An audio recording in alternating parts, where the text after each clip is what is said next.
somos peligrosos. No tenemos armas masivas, somos pacíficos.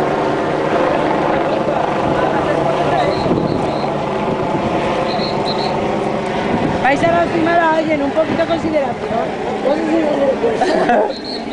A ver, por favor, un poquito de por favor. Somos personas humanas, vais a lastimarnos. Vais a lastimar al chaval. ¿Qué os enseñan en el cuerpo?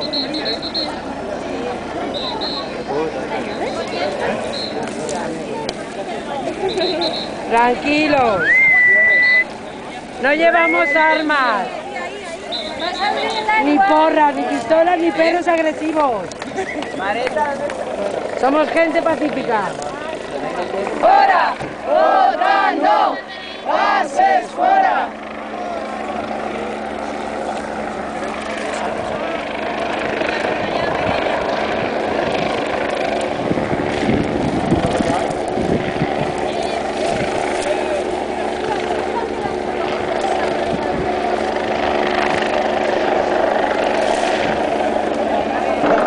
És que si no els del PP especulen, i els del PP i els del PSOE i tots. Els peixers milloren. Nosotros somos una honra después, que después toda la gente nos va a reír.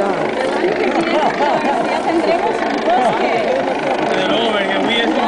Sí, avui és un dia per a que hi ha gent per així carrasques i arbres així poderosos. A veure si el dinar tenim més sombra.